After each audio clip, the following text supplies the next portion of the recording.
ಇವತ್ತಿನ ದಿನ ಲೋಗ ಮೈಕ್ಗೆ ಇವತ್ತಿನ ದಿನ ಭಾಳ ಖುಷಿಯ ದಿನ ಅಂತ ನಾನು ಹೇಳಕ್ಕೆ ಇಷ್ಟಪಡ್ತಿದ್ದೇನೆ. ಏನಕ್ಕೆಂದರೆ ಕಾಂಗ್ರೆಸ್ ಸಮಿತಿಯ ಅಧ್ಯಕ್ಷರಾದ ಆರ್ ಮೂರ್ತಿರವರು ಮತ್ತು ಹಾಗೂ ನಮ್ಮ ಬ್ಲಾಕ್ ಅಧ್ಯಕ್ಷರಾದ ಅಧಿಸೆಟ್ ಬ್ಲಾಕ್ ಅಧ್ಯಕ್ಷರಾದ ಇಕ್ಬಾಲ್ ಭಿ ಅವರು ಮತ್ತು ನಮ್ಮ ಕೋಆರ್ಡಿನೇಟರ್ ಆದ ಶೌಕತ್ ಭಿ ಅವರು, ನಮ್ಮ ಸಿದ್ದರಾಮಯ್ಯ ಸಾಹೇಬರ ಮತ್ತು ನಮ್ಮ ತಂದೀರ್ ಸೇಠ್ ಸಾಹೇಬ್ ನಮ್ಮ ಶಾಸಕರಾದ ನರಸಿಂಹರಾಜ ಕಾನ್ಸ್ಟಿಟ್ಯೂನ್ಸಿ ಮತ್ತು ಡಿ ಕೆ ಶಿವಕುಮಾರ್ ಸಾಹೇಬ್ ನಮ್ಮ ಡೆಪ್ಯೂಟಿ ಚೀಫ್ ಮಿನಿಸ್ಟರ್ ಉಪಮುಖ್ಯಮಂತ್ರಿ ಆದ ಅವ್ರದ್ದು ಸೂಚನೆ ಮೇರೆಗೆ ನನಗೆ ಇವತ್ತು ಈ ಜವಾಬ್ದಾರಿಯನ್ನು ಕೊಟ್ಟಿದ್ದಾರೆ. ಈ ಜವಾಬ್ದಾರಿಗೆ ನಾನು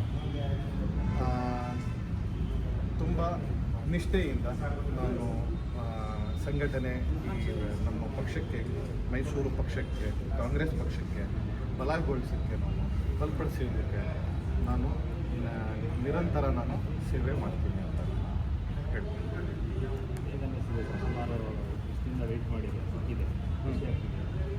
ಖುಷಿ ಆಗ್ತಾ ಇದೆ. ಏನಕ್ಕಂದರೆ ಇದು ಖುಷಿ ಪಡೋಕ್ಕಿಂತ ಜಾಸ್ತಿ ಈಗ ಜವಾಬ್ದಾರಿ ಬಿದ್ದಿದೆ ಹೆಗಲ ಮೇಲೆ.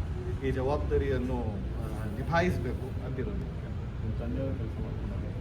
ಹೌದು, ನಮ್ಮ ತಂದೆಯವರು ಭಾಳ ಹಳಬರು, ತುಂಬ ಶ್ರಮ ಪಟ್ಟಿದ್ದಾರೆ. ದೌಲತ್ ಬೇಗ್ರವರು ಈಗ ಅವ್ರದ್ದು ಮರಣ ಆಗಿದೆ, 6 years ಆಗಿದೆ. ಆವಾಗಿಂದನೂ ನಾನು ಅವರು ಸುಮಾರು ಒಂದು 30-32 ವರ್ಷದಿಂದ ಅವರು ರಾಜಕಾರಣದಲ್ಲೇ ಕಾಲ ಕಳೆದಿದ್ದಾರೆ. ಹಾಗಾಗಿ ನಾನು ಅವ್ರ ಜೊತೆ ನನ್ನ ವಯಸ್ಸು 42 ವರ್ಷ ಈಗ. ನಾನು ಅವ್ರ ಜೊತೆ ಸಕ್ರಿಯವಾಗಿ ನಾನು ರಾಜಕೀಯದಲ್ಲಿ ಜೊತೆಲೇ ಇದ್ದೆ. ತೀರಾದ ಮೇಲೆ ನಾನು ಸಕ್ರಿಯವಾಗಿ ಇದರಲ್ಲೇ ಸೇರ್ಕೊಬಿಟ್ಟು ನಾನು ಏನೇನು ಸಂಘಟನೆ ಮಾಡಬೇಕು ಬಿಹೈಂಡ್ ನಾನು ಮಾಡಿಕೊಂಡೇ ಬರ್ತಿದ್ದೀನಿ. ಹಾಗಾಗಿ ದೊಡ್ಡ ದೊಡ್ಡ ನಾಯಕರುಗಳು ಗುರುತಿಸಿ ನನಗೆ ಈ ಹುದ್ದೆಯನ್ನು ಕೊಟ್ಟಿದ್ದಾರೆ. ಥ್ಯಾಂಕ್ಸ್.